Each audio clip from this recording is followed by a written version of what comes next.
Hi, my name is Aaron Williams. I'm lead data scientist for statistical computing at the Urban Institute. The Urban Institute's a nonprofit uh, research institution in Washington, D.C. that focuses on social and economic policy. I'm Claire Bowen. I am a senior fellow at the Urban Institute as well, and I focus on data governance and privacy issues. I guess like to also add on to Aaron's explanation for Urban Institute. So, because some people are like, "What is social and economic public policy issues?" And so, just stressing it's like anything that we might be thinking about here in the United States that impacts our lives. So we can think about education, tax, housing, health. We do it all. Actually, one of the groups I'm in has a big focus on child policy and child welfare. So that's very timely given what is going on in the United States. Absolutely. And that's a great segue into talking about this article, which is titled There's More to Data Science Than Math and Programming, that you both co authored together. Thank you so much for doing that. And so, to kind of contextualize that article, we'd like to talk through a few questions. First of which being, how do we help students understand data is created by people, and because of that, it can sometimes be flawed? Often I try to talk to students about like how, like, let's go through experiment of collecting data or even thinking about like whether or not you might be part of the data. And so traditionally statistics is about trying to find like, well, how can we get as precise as possible with like a particular count or kind of measure? But in statistics, we also talk a lot about like the uncertainty or like kind of like the wiggle room around that particular number, which is kind of weird because people are like, no, we got to be as precise as possible. And like a number is a number. Why would there be any difference? And so sometimes I go through like little examples with students. So one of them is that if you live in a neighborhood and you decided to go door to door, or maybe you're in an apartment building and you go to each door, right, to ask people like, hey, how many people are in your household, right? And so you can imagine you go through and then you collect that information and you're like, okay, this is how many people are in my neighborhood, or this is how many people are in my building, or wherever you might live. But between the time you might have reported that number or and collected it, somebody might have moved, or you might have missed someone. Like I know people who live in households where they actually have two different living spaces. Like a family is on the top floor and then there's one in the basement. But if you didn't know that you had to go to the side part of the house to go knock on that door, you might have never known, right? So you missed a whole household of people, right? And so this is where that kind of wiggle room is, like why there could be some issues or measurement errors that might come in, and why it's really important to talk about like, well, you're human, right? Like, how did you know that you had to go down to the basement of another house to find somebody? But that's a real example. I actually had a sister who lived in one of those places, and she's like, yeah, I would not get the mail a lot because they'd keep sending it to the other part of the building. Yeah, I think that's so right. Examples of situations where, you know, estimates were very far off or changed a lot because of small details, I think are really important to show to students. And I think exercises where you actually collect and analyze data are incredibly important. Traditionally, you know, statistics training, and statistics is a big part of data science, has really focused on the uncertainty added to different, you know, numbers or statistics just from sampling error.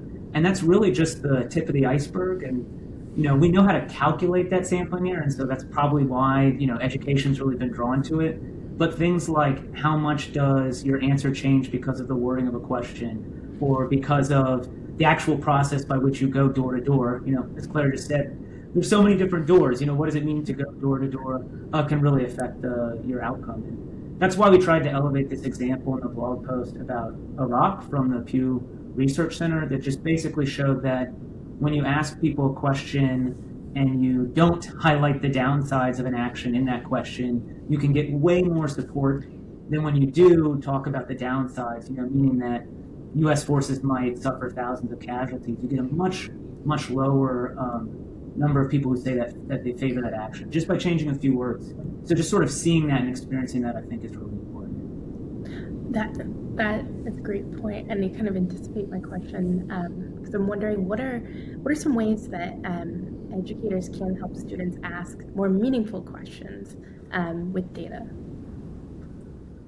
Yeah, I mean, I could speak from my own experience. I got way more excited about statistics and data science when I got to work on things that were important to me. So I was really into college basketball, and started focusing on college basketball analytics. And that's really what brought me into statistics and data science, not the other way around. And so, just really being able to say, oh gosh, does my team win when they force this many turnovers or when they hit this many shots? And really thinking about that is what got me into this type of statistics. And then I had a really great introduction to statistics class where we had to do a project where we collected data about ourselves to answer a question about ourselves. And I was in college and I wasn't sleeping enough, and I wanted to understand my sleep behavior. And so I had to gather the data about when I was going to bed, when I was waking up, what sorts of things were associated with when I was getting a good night's sleep or not. And that actual process of collecting the data every day, you learn a lot. Sometimes you forget to write a number down, right? And that happens. You're living life, and that happens in the real world too, right? So there's measurement error, there's missing data, and you're responsible for it now, and it makes it that much more real and that much more tangible. I didn't need the statistical analysis to tell me that I needed to sleep more, but it helped me understand. It helped me have proof that I needed to sleep more, I guess. So my answer is a little more boring why I got into statistics, because I actually started in physics because at the time I just really wanted to really understand the physical world. So that's how that kind of started. But then swapping over to statistics, I realized I needed to be better with math. And so I took some classes, and I was told about a book I could read, and I think it was called Super Crunchers. This is like many years ago. So I read the Super Crunchers book.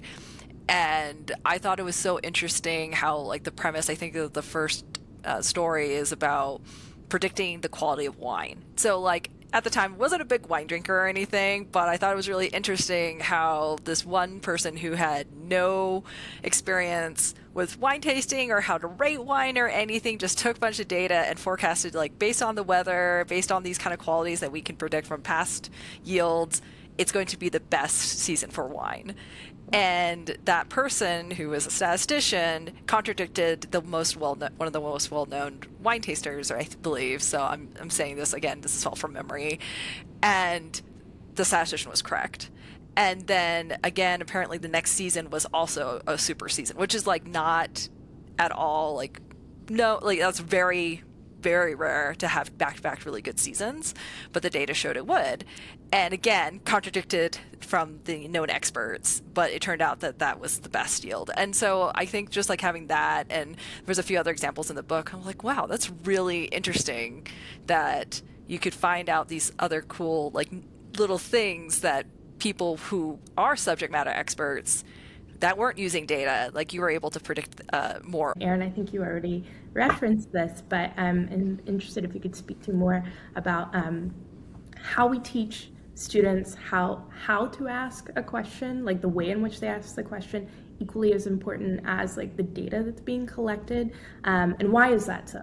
All statistical modeling is trying to take something very complex in real world and reduce it down to something that is an approximation of that chaos, right? Mm-hmm. And so you really do need to understand all the different dimensions of the real world phenomenon you're trying to model and decide what's important and what you can assume away, right? And so understanding that story is really important.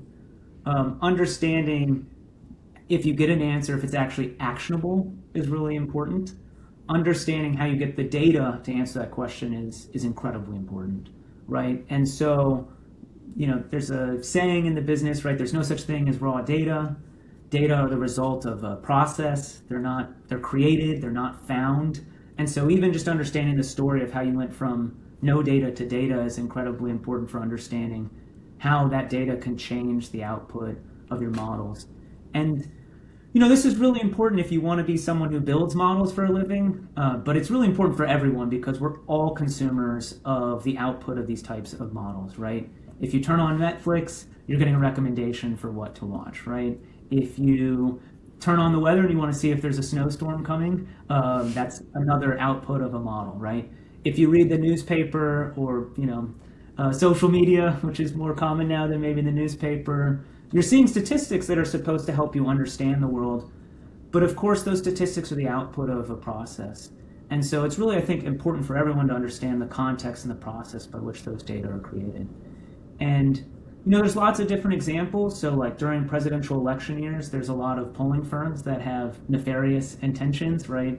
They're trying to ask questions in very specific ways to get their desired outcomes instead of, a real estimate of who's going to vote for who or what issues are popular or not popular. And so, just being able to navigate this data rich world where not everyone has the best of intentions or chaotic things happen, I think is a really important skill for everyone.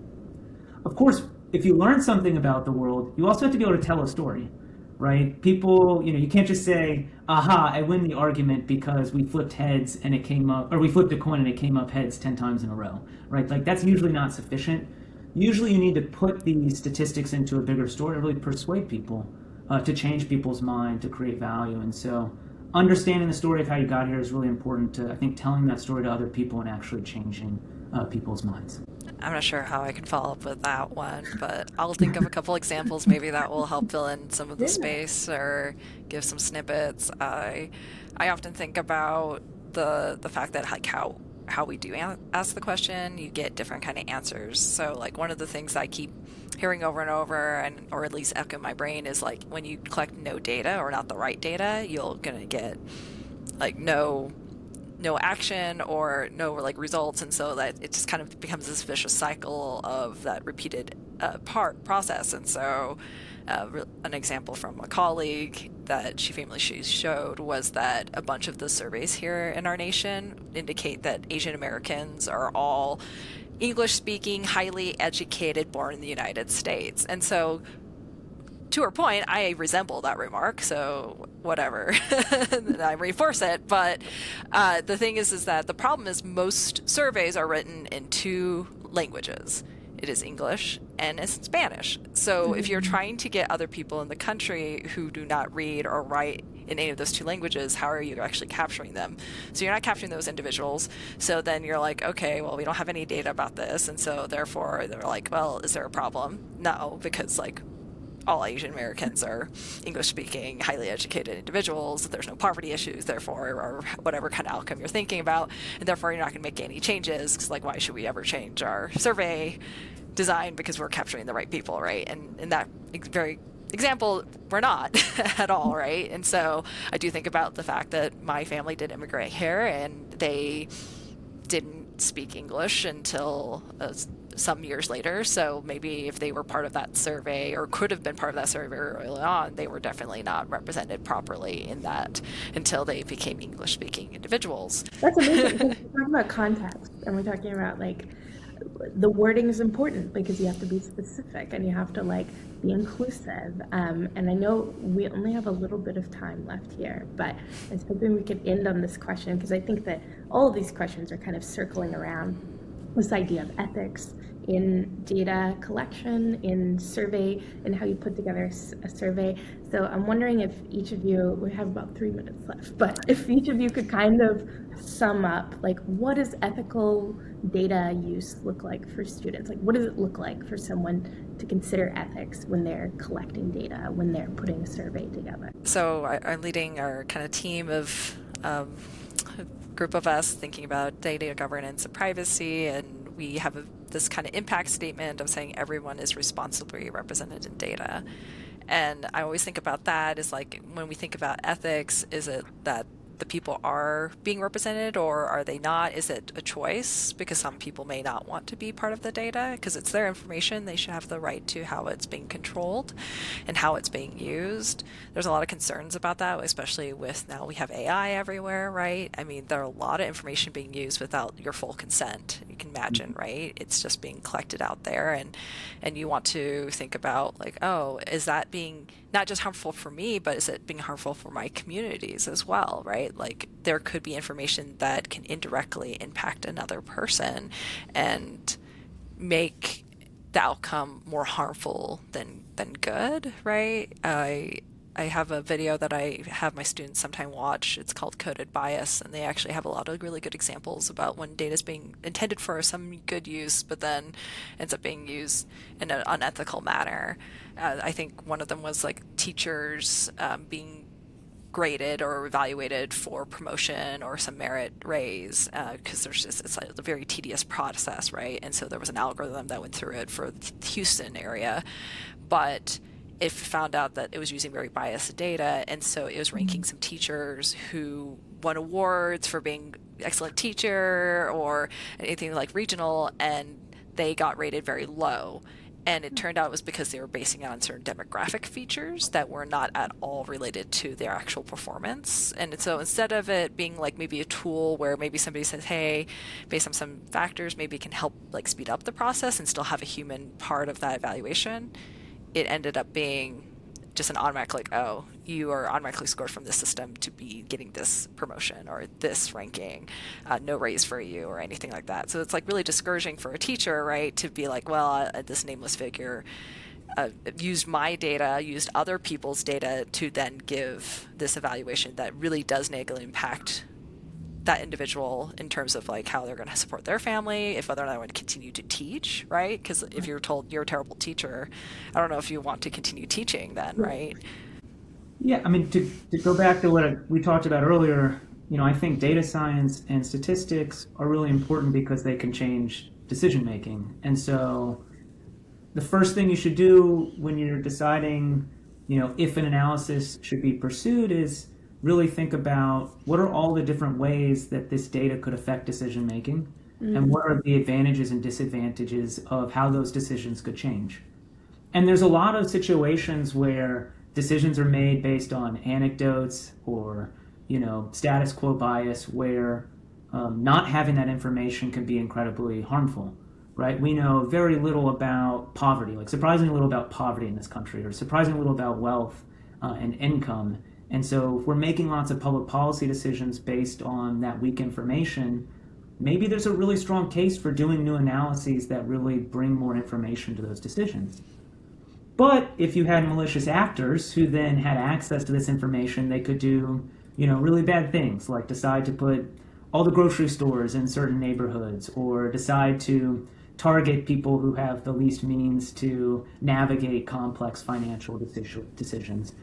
And so really thinking through, like, what are all the harms if this data is collected, and what are all the potential harms if this data is not collected, is a really good place to start. That's a great note to end on. I think that you have both tackled a very difficult question to answer in general, but you've answered it very succinctly. So I think that's a good note to end on. And thank you so much for this conversation. This is great.